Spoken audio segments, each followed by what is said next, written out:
परमेश्वर का वचन को लेकर आप लोगों के सामने आने के लिए प्रभु ने एक और मौका हमारे जीवन में दिया, इसलिए मैं परमेश्वर को धन्यवाद देता हूं। पिछले 16 सालों से महाराष्ट्र का भिन्न आंध्र प्रदेश में परमेश्वर का सेवा के द्वारा परमेश्वर को सेवा करने के लिए प्रभु ने मेरा जीवन में अवसर दिया, इसलिए मैं परमेश्वर को धन्यवाद करते हैं। अपना परमेश्वर कितने महान है, कितने अद्भुत कार्य अपने जीवन में करते हैं, वो अनुभव करने के लिए, जीवन में चक्र देखने के लिए प्रभु ने अवसर दिया।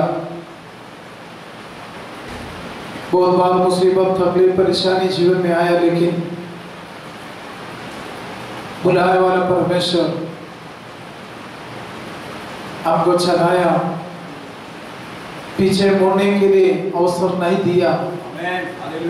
आज तक उन्होंने सुरक्षित रखा, इसलिए मैं परमेश्वर को बहुत बहुत धन्यवाद दे रहे। हम जितने प्रार्थना कर रहे हैं, जितने आराधना कर रहे हैं, वो जीवन में व्यर्थ नहीं है। हम आराधना जितने करते हैं उतना आशीष हम पाते हैं। जब 1993 में मेरे को ऑफिस में एक वचन ऐसे लिखा है,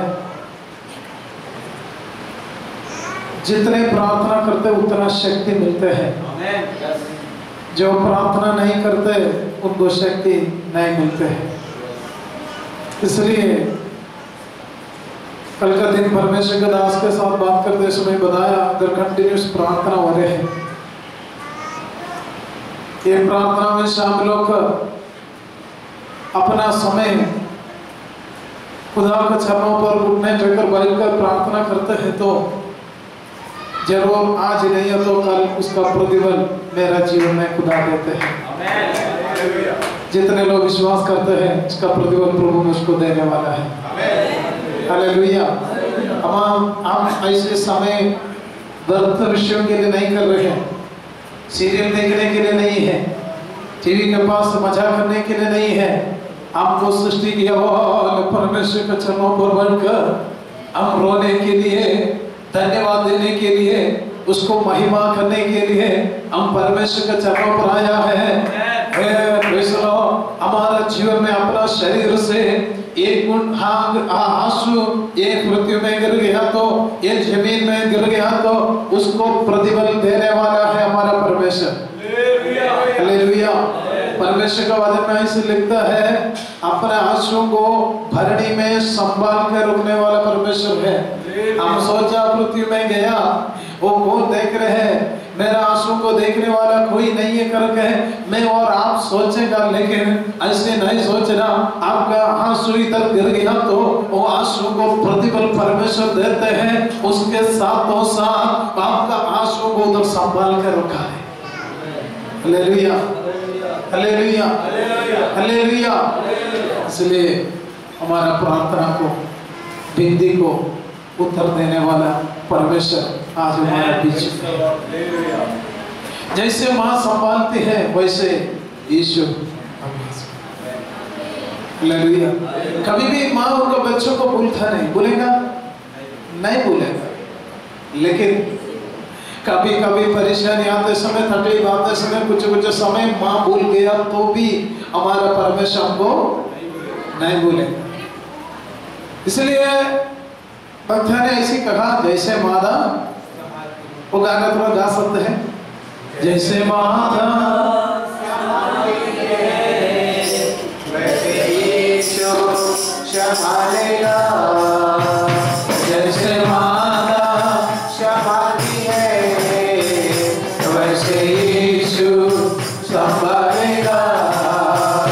कभी भी ना छोड़ेगा, कभी भी ना त्यागेगा, कभी भी ना छोड़ेगा, कभी भी ना त्यागेगा।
मसीह परिवार में पैदा हो गया, नामधारी मसीह परिवार था। वो नामधारी मसीह में अपने से जितने लोग मालूम नहीं है, बच्चा पैदा हो गया तो 40 दिन में उसको बपतिस्मा देते हैं। 40वां दिन नामधारी कलीसिया। ऐसे मेरे को बपतिस्मा देने के लिए नामधारी कलीसिया में लेके जाते समय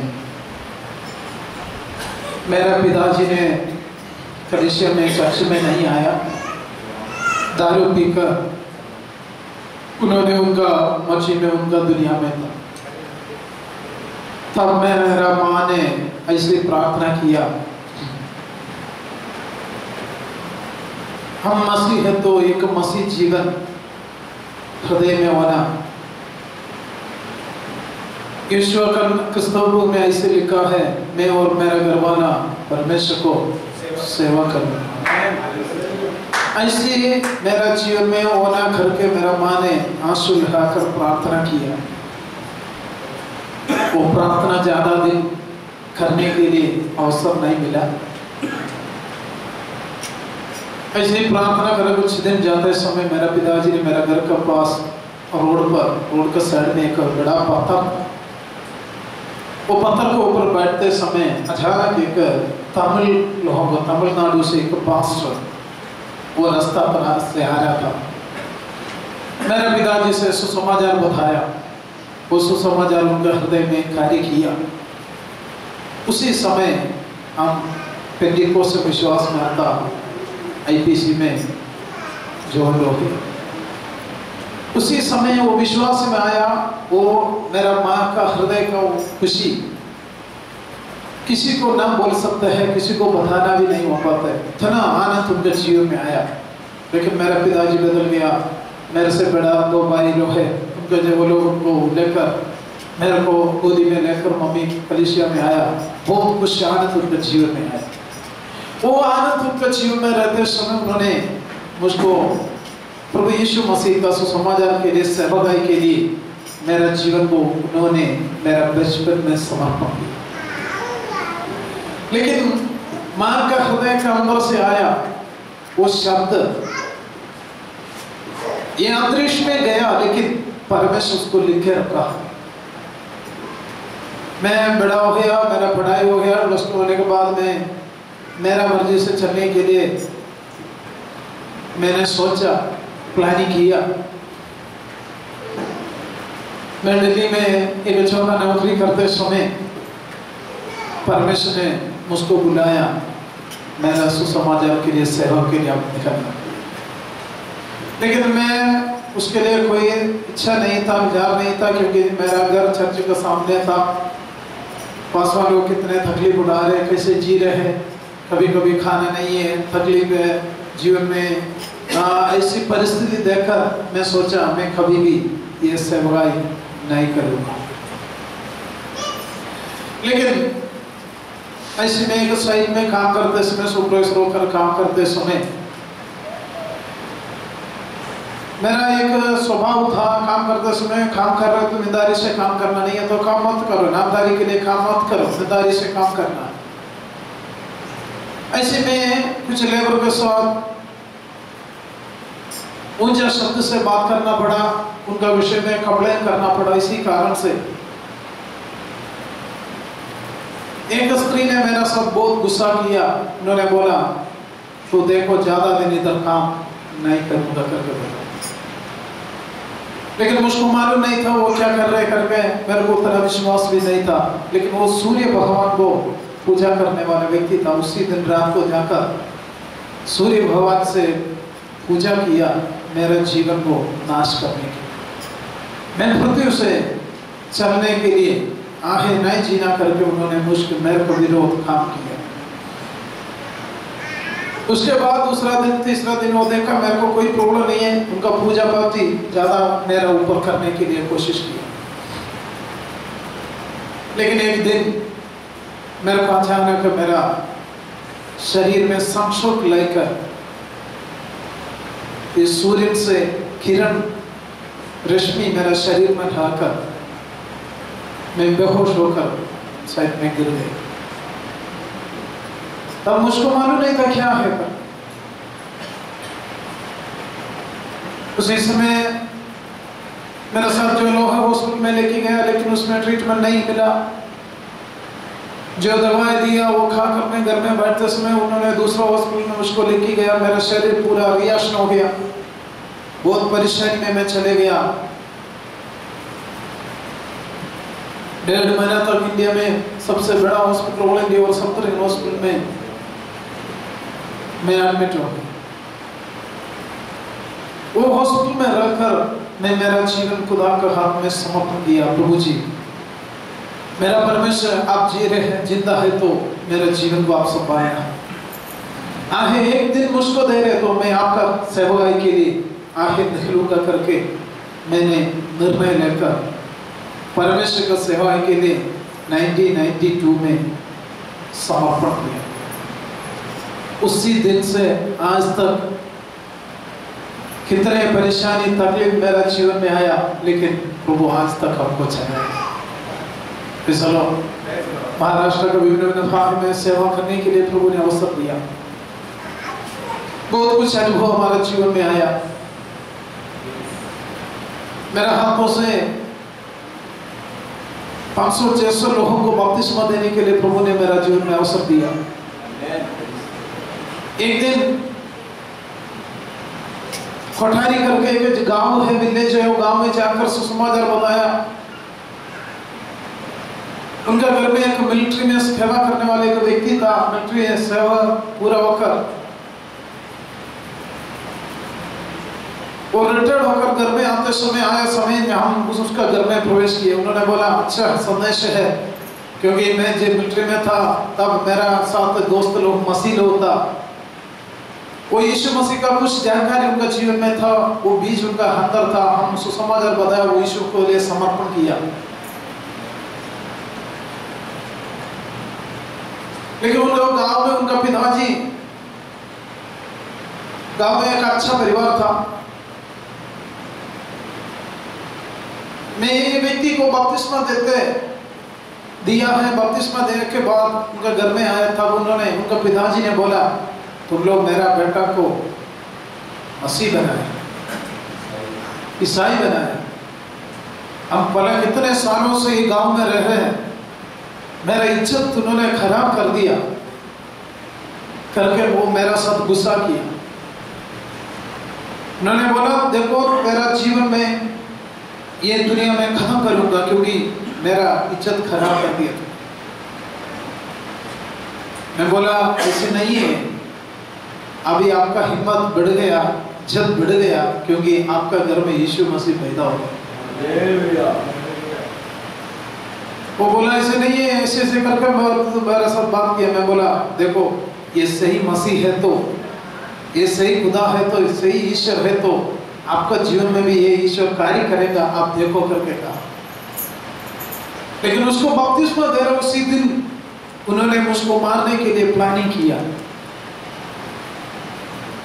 लेकिन प्रभु ने मुझको उसी रास्ता से बचाया। लेकिन हम परमेश्वर से प्रार्थना किया, परमेश्वर वो जीवन में कार्य किया। जब बेटा को बपतिस्मा दिया, 1 साल के अंदर वो पिताजी को भी बपतिस्मा देने के लिए प्रभु ने मुझको सहारा किया। जो अपना विरोध कार्य करने के लिए खड़े होते हैं, हम कुछ नहीं बोलना, उनके लिए प्रार्थना करना, उनको आशीष देना। हमारा खुदा आज भी जीवित है, हालेलुया। इससे बढ़कर कोई परमेश्वर ये दुनिया में कोई नहीं है। वो हम अनुभव किया वाला व्यक्ति है, इसलिए हम विश्वास के साथ आगे कदम रखना है। प्रभु हमारे जीवन में कार्य करते हैं। वही गांव में जब मैं एक बार सेवा करके वापस आते समय रास्ता पर मुझको मारने के लिए 3-4 लोगों को खड़ा कर दिया, दूसरे व्यक्ति लोग। लेकिन ये विषय मुझको मालूम नहीं था। अचानक रास्ते में दूसरे मेरे पहचान वाले को मिला, बोला ब्रदर अभी ये काम करो, मेरा साथ आओ, आप घर में अभी मत जाओ। बोला मैं बोला ब्रदर टाइम नहीं है। नहीं आप मेरा साथ आना करके मेरे को दूसरे रास्ता से उनका घर में लेके गया। इसी कारण से मेरा प्राण उसी दिन बच गया। मैं बोलने का मतलब यही है, मेरे को आपको बचाने के लिए प्रभु ने किस प्रकार का कार्य करते हैं। हम एक मनुष्य के हृदय में दिल में नहीं सोचते हैं, प्रभु दूसरा रीति से मेरा और आपका जीवन में कार्य करते हैं। इसलिए मेरा प्रिय, कोई भी परेशानी तकलीफ आपके जीवन में आते समय हम नहीं सोचना मेरा जीवन में मैं क्या करूं, मेरा जिंदगी खत्म हो गई क्या, मेरा पीढ़ी ऐसी है क्या, नहीं है। आपको उन स्थान में लेके आने के लिए प्रभु का योजना है, प्रभु का बुलावट आपका जीवन में है, तो आप निराश होने का कोई जरूरत नहीं है। प्रभु का वायदा आपके जीवन में है, तो प्रभु का भविष्यवाणी आपके जीवन में है, तो उसका पूरा करने वाला हमारा परमेश्वर है। वो पूरा होने का पहले आपका जीवन ये पृथ्वी से नहीं जाता है। Hallelujah, hallelujah. जो मैं बोला समझ में आया? आपका जीवन में प्रभु ने जो वायदा किया, भविष्यवाणी होकर आपका जीवन में जो भविष्यवाणी किया, वो पूरा होने का पहले आपका शरीर से ये प्राण नहीं जाएगा। विश्वास कर रहे हैं? हालेलुया। क्योंकि मनुष्यों के शब्द नहीं हो, वो राजाओं का राजा है, प्रभुओं का प्रभु है, उनका शब्द है। वही हमारे साथ बात किया तो वो वचन ऐसी हो सकता है।